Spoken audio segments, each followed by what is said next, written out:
Alright, man, peace. So I did a couple of videos a few months ago pertaining to Mr. Jameis Winston, the young quarterback of the Tampa Bay Buccaneers. And I basically stated that this season would be a referendum for him, especially after the accusations by a female Uber driver that he or someone in his party was involved in a possible sexual groping or sexual assault. There are just certain people, and I'm sure that many of you brothers understand what I'm saying when I say this, that you encounter in life who just cannot keep their noses clean. They're always caught up in some dumb shit, either by their own bad decision making or just for some strange reason they tend to wander into strangeness. And Jameis Winston seems to be one of those people. Very bad decision maker and has very poor self-awareness. That is why that is a theme of my channel, particularly pertaining to the so-called black man. Very important that we all have self-awareness. He does not seem to understand how much he's actually worth, because if he was, he would not find himself getting caught up in these situations over and over again. And I believe in the previous video that I did on Jameis, I stated that I was wondering why a person who's making as much money as he's making is still frequenting the local bars and the low-level hangout spots that he does. Why are you in an Uber for? You should have a driver. These are just common sense things, or at least common sense to me, that he could utilize to avoid dumb shit. So now the NFL has decided to suspend Jameis Winston for 3 games when their policy is to suspend him for 6 games. Many of the people in the mainstream liberal sports media are quizzical. They're confused as to why the NFL has cut their suspension for Jameis in half. It's very obvious to me. It's obvious that they're suspending him for being a fucking idiot. They're not suspending him for groping the woman because I believe that he didn't do anything. I believe that his partner probably did it, or that the female was confused in some way in regards to a possible mistaken identity issue, where someone in Jameis's retinue was the person involved with the groping, because if he did it, he would have gotten 6 games, no doubt about it. So I believe the NFL decided, you know what, we're going to give you 3 games just for you being an idiot. So anyway, they're going to talk about it and I'm going to chime in. SportsCenter right now, I'm Antonietta Collins. The NFL is reportedly planning to suspend Buccaneers quarterback Jameis Winston. According to our insider Adam Schefter, it'll be for the first 3 games of the season. It stems from a 2016 incident in which a female Uber driver accused Winston of inappropriately touching her. Here's Adam explaining why Winston likely won't fight the suspension. Unlike other NFL off seasons where we've seen Tom Brady and Ezekiel Elliott mount long-standing, protracted appeals against the NFL, the chances are we're not going to see that in the case of Jameis Winston. Of course, because the NFL has already laid out through their suspensions of Tom Brady and Ezekiel Elliott that you are going to get suspended when they decide to suspend you. You can appeal all you want. For the most part, the appeal is strictly for show. As a matter of fact, it seems that the female members of their judiciary committee are strictly for show also. Remember that the NFL is an entertainment league. Optics matter to them. The bottom line is all that matters to them. They're not even particularly concerned with how women feel about these issues. They're more concerned with how the optics can affect their female fan base, and how protests by women's rights groups can affect how the NFL will be depicted. So once again, it's obvious to me that the reason why Jameis Winston is being suspended for 3 games is not necessarily because he did anything, but just because he's an idiot. Because to me, for the suspension to get cut in half, one of 2 things happened. Either someone in Jameis's party, one of his hangout partners, is the person who touched a woman, or Jameis may have touched a woman and maybe she misconstrued something. I have no idea. But I believe that if the NFL found that Jameis had touched that woman purposefully in a sexual way, there's no doubt that he would have gotten 6 games. So that's why I suspect that he was not even the person who touched her. But just because he was associated with an idiot, that once again proves that he's an idiot. And a lot of the things that he's gotten caught up in the past have also shown that he's not all there upstairs. And many of his antics while in the NFL, even just some of his sideline antics, have shown that he's not a brother with the highest level of overall mental acumen. There already have been high-level discussions between Winston and the NFL that really lowered the number of games to begin with to where it is right now. Additionally, Winston will lose $124,000 with a 3-game suspension, which is much less than he would lose if he were to engage in a protracted appeal that bled into next season when he's scheduled to make $20.9 million. Winston does not want the fight to go on, and he's ready to accept the punishment. Jameis Winston is going to get 13 games this NFL season to earn that $20 million. He's going to get 13 games to prove that he can be a starting quarterback in the NFL. Because if he comes out in these next 13 games come this regular season and he only throws for 3,000 yards and he has 22 touchdowns and 17 picks, he can forget it. In 13 games this season, he's going to have anywhere from 3,600 yards and upward, most likely somewhere close to 4,000 yards. He's going to have to throw for somewhere in the high 20s in regards to touchdowns, and he's going to have probably half the amount of interceptions as touchdowns. Those should be his goals for this season. If he cannot reach those goals, they're going to let him go. People are getting fed up with Jameis' stupidity. To be quite frank with you, I'm getting fed up with his stupidity. Tom Jones, sports columnist of the Tampa Bay Times, not holding back, had this to say: "Stop making excuses for this guy. He is a grown man. Someone needs to hold him accountable. The Bucs can start that by telling Winston to pack his gear and get out." For more, let's get you back to First Take. Tony, thank you. Let's keep in mind Winston's checkered past. He had a sexual assault allegation at Florida State in which he did not face criminal charges, but he... And the brother was, quite frankly, very fortunate to have not been charged in that accusation of sexual assault. Very fortunate. But he and the accuser settled for an undisclosed amount in a civil case, and Florida State agreed to pay the woman close to $1 million for a Title IX settling lawsuit. In addition, Winston was issued a citation while on FSU after he shoplifted crab legs from a supermarket and was disciplined by the football team after standing on a table inside the student union and shouting a sexually explicit internet meme. Yes, this dimwit decided that he was going to stand on top of a table in the school cafeteria at Florida State University and scream out, "F her right in the pussy." This is how dumb this guy is. Come on, bro. You're a so-called black quarterback at a top-notch college institution. You're trying to get drafted high in the NFL draft so that you can make sure you can maximize your earning potential. And you're standing on top of lunch tables yelling, "Fuck her right in the pussy." Are you for real? And this is coming off of a rape allegation.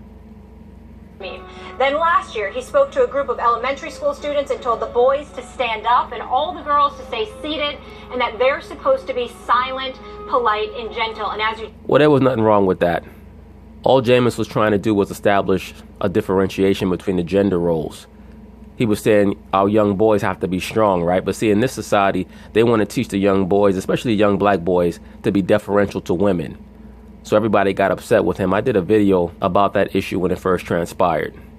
And I remember there was a very overweight, heavy-set, dim-witted, depressed-looking, Caucasian, trailer trash-looking female that worked for TMZ that was trying to take Jameis Winston to task for saying what he stated in that meeting that he had with those children. And it's very important that you establish to so-called black boys in particular how strong they need to be, especially in this society. But people don't like that. They want you to always highlight the little girls or the women because they're trying to socially engineer or further the social engineering of the black female over the male. And as you just heard, Tom Jones of the Tampa Bay Times calls for the Bucs to trade, waive, or cut Winston. Louis Riddick is here with us now, and so glad to have you. I want to start with you on this. Yeah. You heard what Tom Jones called for. Do you think they should cut him? Yeah, that's a tough question, because there's a lot of internal information that the Bucs are privy to that we aren't privy to, and a lot. Absolutely. And beyond that, Jameis Winston was a #1 overall draft pick. They're going to let this ride. They're not going to cut him right now. But this season will be the most important season in Jameis Winston's career in a myriad of ways, because he may perform poorly and get cut, and it may end up being the best thing to ever happen for him. Look at Chris Carter. Chris Carter was drafted by the Philadelphia Eagles. He had drug problems, he had partying problems, he ended up getting cut, and it led to him becoming a Hall of Fame wide receiver with the Minnesota Vikings because he was forced to get himself together. Maybe Jameis Winston needs to get cut. A lot of things that they know about Jameis that we don't know about Jameis that could lead them to not cutting him. I will say this, though. I don't know if it's a black and white issue sitting from the outside looking in about whether or not you should cut him, but I will say this personally from someone who has been in those kind of character meetings when you're discussing whether or not you should keep someone on your roster based on the decisions that they make. The things surrounding Jameis are getting tiring. Flat out, they're getting tiring. I agree, sir. This is just not how you're supposed to conduct yourself, and this is not the kind of controversy you're supposed to always find yourself involved in, period, anyway, whether or not you're a football player or not. And there's always some dumb shit with this guy. But number two, if you are a football player and you are a franchise quarterback and you are someone who in 2019, if they are to pick up, to go ahead and pay you your fifth-year option money, they're going to pay you $20 million, and someone who now plays a position where they're guaranteeing upwards of 80, 90, maybe even $100 million for top-flight quarterbacks, there's just no way an organization is going to entrust you enough to invest that kind of money, that kind of capital in you when you find yourself in these kind of situations, which basically, Molly, are a choice. This is a choice, okay? Absolutely, Mr. Louis Riddick. I totally agree with you 100%. And beyond that, where is the guidance for Mr. Jameis Winston? It's like, dude, you're Jameis Winston. Why are you going to bars and clubs still? They have a professional internet escort service for professional athletes now. It's known as Instagram. You should try it sometime. There's nothing but whores and sluts all over the internet on Instagram trying to show off their ass. All you have to do is go into their DMs or their comments or whatever the hell niggas do and say, I'm Jameis Winston, and the broad is on the next flight out there to service you. That's it. Or if she's in the local area, she can come and service you. That's what they're for. That's why these concubines are all over the place. To serve people like you, Mr. Jameis Winston. The hell are you groping up a damn cab driver for? Or one of your homeboys is groping up a damn cab driver. For what? Okay, when you get in an Uber, there should be no controversy about what you're supposed to be doing. You should be sitting your rear end in the seat and taking a ride somewhere to wherever they were supposed to take you. Thank you, sir. It should be black and white, just like that. So if an organization decides to make a black and white decision and send you down the road because they're just tired of this controversy, then you're going to have to accept what's coming. This would be something that for me right now, I'll tell you this, if I'm Jason Light, who's the general manager down there, and a couple guys in the front office who I know, who I've worked with, I promise you, they are getting tired of this. And this is going to be a discussion that is going to be very heated as far as what do we do with him? How do we get him to stay away from these kind of controversies? Louis Riddick, I'm sure that you know this as well as I do, because I believe that you probably were raised in an environment in a neighborhood similar to mine. You know that there are just certain niggas that just will never get it. Hopefully Jameis is not one of those guys, but certain niggas will just never get it. And you have to know when to cut their asses off expeditiously. If I was the GM for the Tampa Bay Buccaneers, it would not have even taken this situation with the Uber driver for me to start looking at Jameis weird. That moment when he started talking about eating W's and all this other shit, I would have had to call him into the office and play that footage and looked at him in his face and say, nigga, what are you talking about? Eating a W on the sideline? What are you doing, man? Do you need some type of help, man? We need you to be a quarterback. We don't need you to be some clown on the sideline. Much less trying to fill up some broad in the damn Uber car. How good could she have possibly looked? Once again, that's why you got Snapchat and Instagram and Facebook and all this other shit. Nothing but whores on there. Go get one. And do the kind of things that we need him to do because, he's 24 years old. Yeah. He's a good quarterback. I'm counting on him having a good year this year. I've been one of the people who on the football field have been supporting the fact that I think this is Jameis's year. Look, I support Jameis Winston because he's a so-called black quarterback. I want to see him do well. I want to see the brother excel.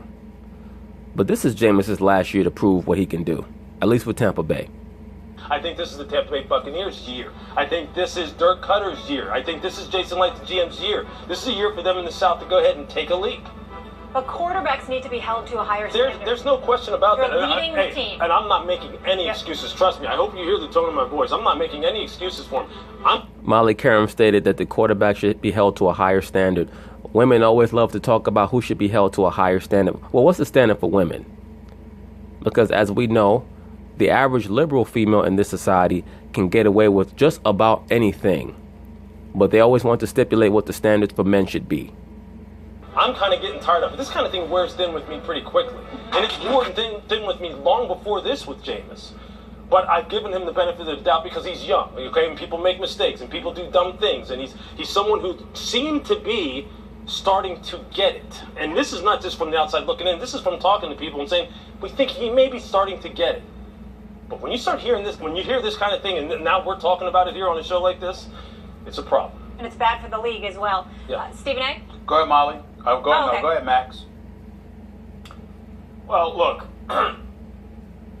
Jameis Winston, as you mentioned, Molly, has run into problems in the past, consistently. Yes. And some of them have been serious when you look at what the accusations were, even what the behavior was. You say, wait a minute, that's not so good. First of all, Lewis, I defer obviously to your football opinion, but I don't see it in, it's possible Jameis could be a really good quarterback, but after his performance this last season, I don't know. I agree with you, Mr. Max Kellerman. Jameis Winston, he had a decent rookie year. For a rookie, he was okay, with the expectation that he was going to improve his decision-making on the field. And that's why a lot of his bad decision-making off the field starts to reflect on his decision-making on the field. One is forced to deduce that maybe he's just not able to differentiate a good choice from a bad choice in all aspects of his life. I don't know. Maybe he's giving us all the feeling he'll be good and he's just not accurate enough. I don't know. But I'm not even sure if accuracy is his real issue as much as it is decision-making. His ability to differentiate where he should be throwing the ball as opposed to where he should not be throwing the ball. He has a lot of Brett Favre in him. And Jameis Winston, they're not going to allow you to lead the league in interceptions 3 and 4 times in your career like Brett Favre did, like Eli Manning has done. They're going to hold you to a far higher standard. as a person, if you listen to his denial of this, and incidentally, also, if you get into an Uber, of course, there shouldn't be a controversy about that, but famous athletes can be targets and can be accused of things they haven't done, and so the accusation alone shouldn't be enough. But if you listen to but when you have the past Jameis does, and you're accused, that's a little different. And you know what? Whether or not you did anything, you have to accept responsibility that your past behavior has left you vulnerable to act. I agree with that, sir. And we also must understand that we are in the post-Ray Rice era. So all issues that occur between NFL players and females is up for a very high level of scrutiny, whether they actually committed the deeds that they're accused of or not. Because I believe that if Jameis actually did what he was accused of doing by the Uber driver, that he most likely would have gotten 10 games or 11 games. He only got 3, which is less than the minimum for such accusations, which tells me that he was not the person that actually did it. The NFL is suspending him for optics and for his past track record, and I have no problem with that. The accusations. But if you listen to Jameis's denial originally, it wasn't exactly a denial that nothing went wrong, that nothing bad happened. He was saying that he thought the driver was confused as to how many people were in the car. And yes, in other words, Jameis was saying something might have happened to her, but it wasn't me. That's what he was basically trying to use as an alibi. He was basically snitching without snitching. That's why I tell brothers all the time, whoever you roll with is who you are. I don't care if you've never committed a crime in your life. When you're driving a vehicle and your homeboy gets in the vehicle and you know that he's somebody who has suspect tendencies, he might be carrying something that he's not supposed to be carrying, whether it's a burner or whether it's something that's illegal, drugs or what have you. When you guys get stopped, they're going to give you the same charge that they gave him, because they understand that there's a concept known as guilt by association. And you will be castigated, you will be judged according to who you choose to affiliate with. That's a part of life. The Bible tells you can 2 walk together unless they be in agreement. Please understand that. And who might have been sitting next to her. Well, if Jameis is with other people who are behaving that way, he is also responsible for himself that way. Agreed. He has to know who he is, the fact that he's high profile. Well, that's the question, Max Kellerman. Does Jameis Winston know who he is? A lot of brothers don't know who they are. And I've put this sentiment forth on this channel before. A lot of so-called black men, because they're raised not being taught anything, they don't truly understand what life in this society is about until they're about 39, 40 years old. By then, they have 2 or 3 children by 2 or 3 different women. Why is that? Because they were taught that they should conform to the falling in love paradigm, that there's this magical, mystical person out there that they should sign a marriage contract with, and that is what marriage is. You're supposed to love someone. Someone is supposed to love you. The so-called black man should have high aspirations for his life and for himself. But you also have to understand where you're at. You can't live the same way when you're out amongst civilians as you would when you're in war. You can't live the same way when you're out on the streets free as you would if you was locked up behind bars. You do have to adjust to your environment. In this society, the so-called black man is behind enemy lines. You have to grasp this. For example, the book of Job was meant to be a microcosm, a way for the so-called black man and anyone going through hardship or in a hard environment to reflect on that everyone close to you will turn on you. But you have to keep your head and your spirit turned upward towards the Most High so that He can guide your decision making. Are people in your life for good intentions, or are they there to take something from you? That's what Jameis Winston has to evaluate before he goes and rides along with anybody, gets in a car with anybody. I'm still not understanding why he does not have a car and a driver, a real driver. Are you that cheap that you want to get in an Uber? You never know what can happen, what somebody can accuse you of in life. The fact that he's been in trouble before, and furthermore, I know you can't control the behavior of the people around you, but why would you be hanging out with someone who would sexually molest an Uber driver, or anyone? So it's not good for Jameis, and I think not only is the... Let me say this. I'm not going to state point blank that Jameis Winston may have issues with certain substances, whether it be alcohol or drugs, but it would not shock me down the line if it is brought to light that Jameis may have a drinking issue that could be impeding a lot of his decisions off the field in regards to who he hangs out with, the people that he rolls with. Because I have a hard time believing that a functional human being will get into an Uber car and try to grope a female driver unless that person is either a drug addict, whether it be weed or what have you, an alcoholic, and someone who decided that they were going to overly imbibe that night, or just someone who's under demonic possession. It has to be one of the three. For you to get into an Uber car and sit next to a random female who's just there doing her job and decide you're going to reach over and try to grab her vagina and grope her vagina. I mean, you're not Donald Trump. You're not Donald Trump. You're not someone who's a billionaire and who's going to be judging beauty pageants and knows that most of those chicks are going to be looking to act as groupies or what have you. You have to know who you are, man. You're just going about your day. You're getting into an Uber car. Let that person drive you to wherever they're supposed to drive you. But once again, Jameis Winston and everybody who has been able to accrue any level of fame, they should have a driver. Period. The question, what should the Bucks do? But when you think about how the NFL has been dogged with issues, and partly that's because they're this behemoth, right? They're so big that everyone, and they have so many players that they're likely to have a criminal element. They're likely to have a disproportionate amount of attention drawn to things that go wrong. But still, anthem protests are not their biggest problem, or even close. The behavior of many of its star players is a problem. No, sir. You were doing okay until your last attempt to inject your Marxist views into what is actually going on with Jameis Winston. The NFL's number one problem is not the conduct of their star players. That's bullshit. As a matter of fact, it's probably only about 0.01% of their players that are even involved in any sort of criminality. The number one issue in the NFL right now is the rather overt attempt by the international banking contingent to inject Marxist values into the NFL, to socially engineer the NFL so that they can use the NFL as a woke league to socially engineer society. That's the NFL's number one problem right now. And they're having a hard time dealing with this issue because they're being attacked from all different angles. The obviously concussions, etc., are a bigger problem. But this is one of the problems the NFL faces. They have players, in high-profile players, misbehaving consistently.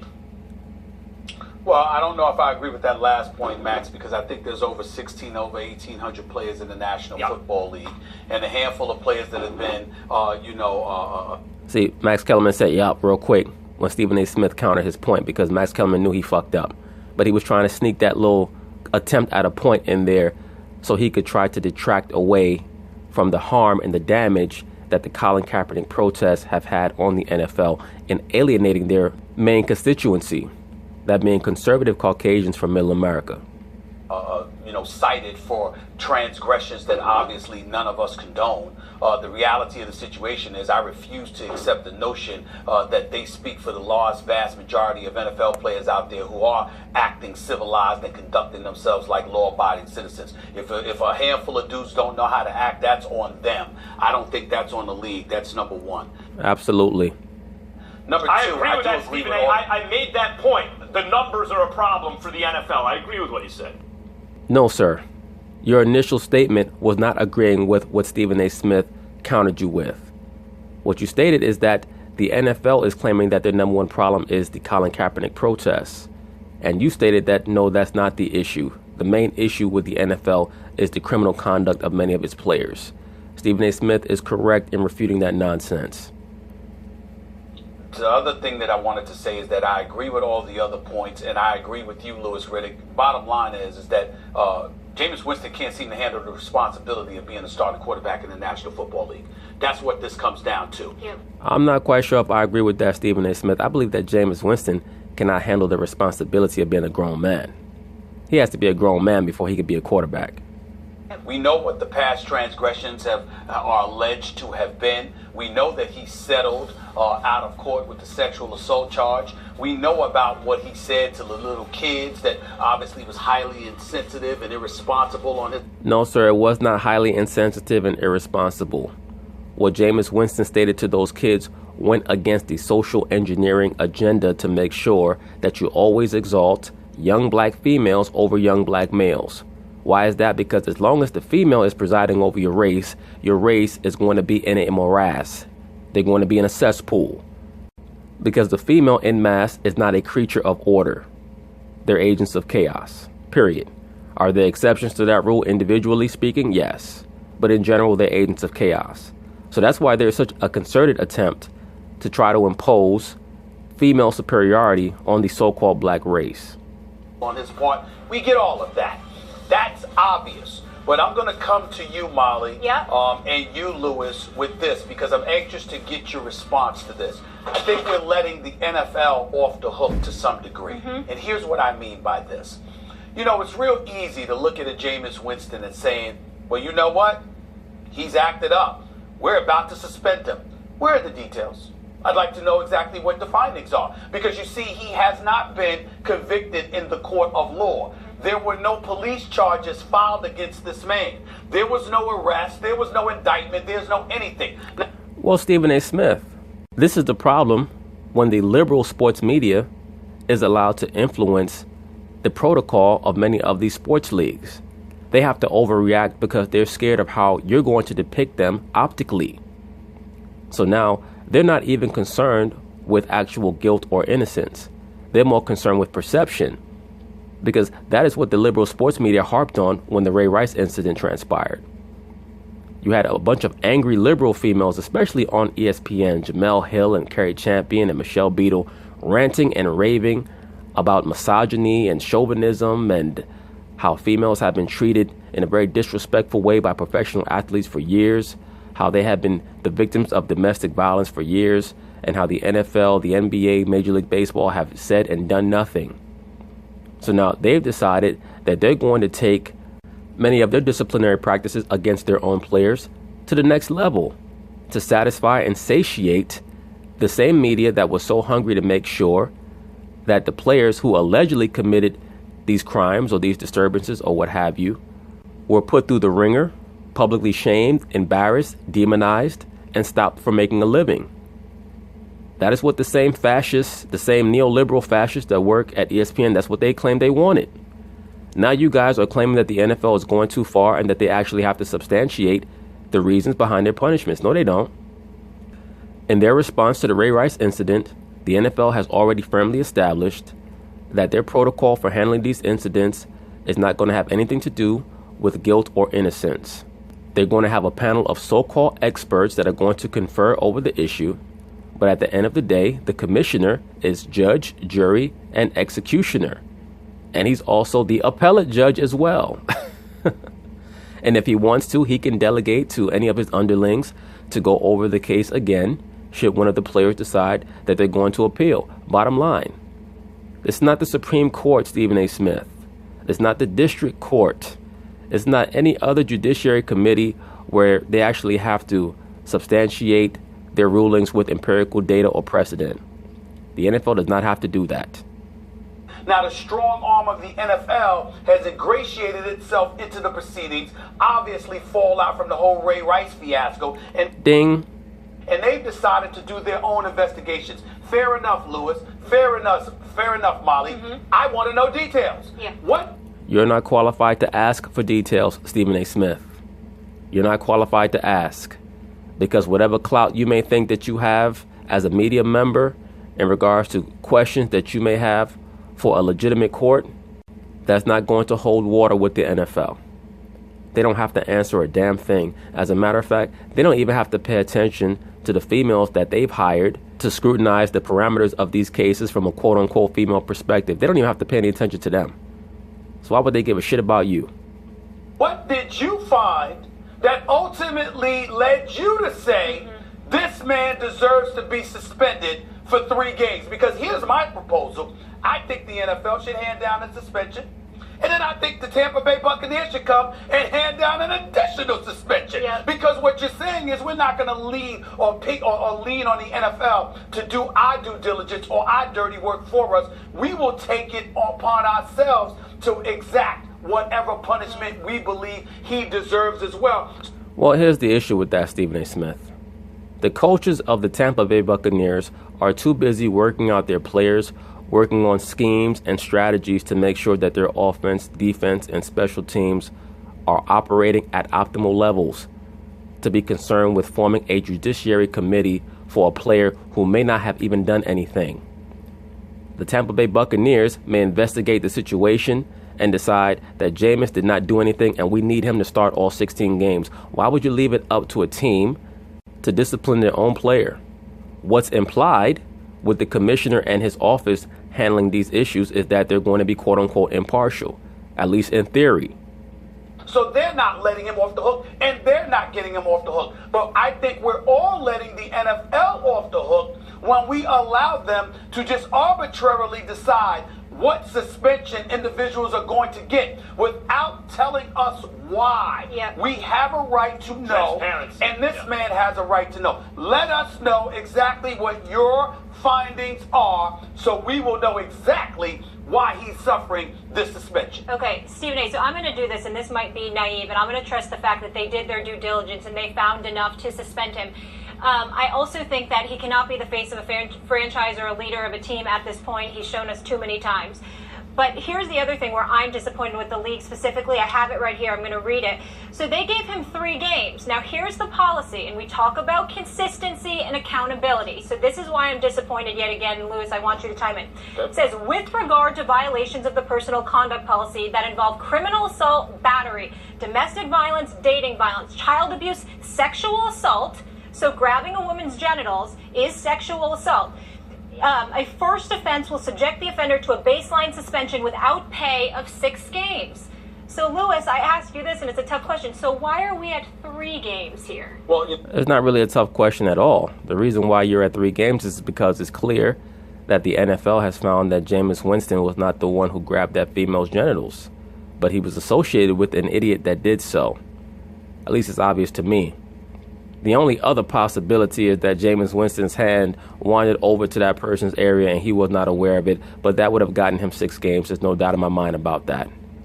It's pretty obvious to me why he only got 3 games, because he's not the one who put their hands on that female's vagina. That's why. Well, you know, according to what Adam Schefter said, this is where they have come down to. That originally maybe the league did want to hit him with a harder suspension, a more lengthy suspension. And you know what, I'll say this also, Molly. Well, I'll allude to the fact that what Stephen A. just said. Let us know why. Let us know exactly what you do know. What do you know about what happened in that car? Who was in the car? Where was Jameis sitting? What exactly is his responsibility? Exactly what part did he play in this sexual assault, in this... Louis Riddick, what would the NFL have to gain by divulging any of the factoids of this issue to ESPN a sports news network in regards to a case that could be prosecuted in civil court or even in criminal court, potentially, if they were to divulge some of their findings and it put the Arizona Police Department in a bad light. Why would they do that? What would the NFL have to gain by doing that? Kept in this car. Why wasn't there a police report? Why weren't any criminal charges, assessed in this situation? So there's a lot that we just don't know. And why you chose to cop a deal to this point and bring it down to 3 games. Exactly. Because he didn't do anything, you dingbat. Go ahead. Molly, you're absolutely right. But see, the reason why the details are important here, let's go back to Ezekiel Elliott. You have to understand that once we learned some of the particulars about the Ezekiel Elliott case, you had a lot of folks that believed it was absolutely bogus that he should have gotten 6 games. Now, we didn't on this show, but there were a lot of people who felt like, wait a minute here, this doesn't seem to be up to par. Something seems to be a bit awry here. The reason why Ezekiel Elliott got 6 games is because he actually was involved in the incident, Stephen A. Smith. The NFL is coming down so hard on their players until they're able to engineer a new culture in their league that even to be associated with a crime like this or with an event like this or an act like what Jameis Winston was accused of is going to get you some games. Bottom line. On the part of the NFL's investigation. And no, it would not be in the best interest of the league to state that we're willing to give players 2 and 3 game suspensions just for hanging out with the wrong people. It's not in their best interest to divulge that type of insight into their protocols. Clearly that was the case when it came to Deflategate as well, which is obviously a different situation. I'm simply saying the details are incredibly important because in this day and age, particularly when it comes to issues of this magnitude, we are automatically attaching guilt without having any information. We're basically convicting him on his reputation and the allegation. And I'm saying we need... Well, you know what the NFL is saying? Better Jameis Winston than us. Jameis Winston is expendable. We're coming off of a national anthem crisis that has alienated the large portion of our constituency, our viewership. And if we have to use Jameis Winston as a sacrificial lamb, oh well. We need to know the details. Well, we need to know what happened. Hopefully they have many, many more details than what we do. Yes, that's for sure. Yes. That's all I'm saying. Yeah. And I'm trusting that they do. Yeah, go ahead, Max. I totally agree with Stephen A's transparency point, but I think there's an answer to your question and to Stephen A's question about transparency. Okay.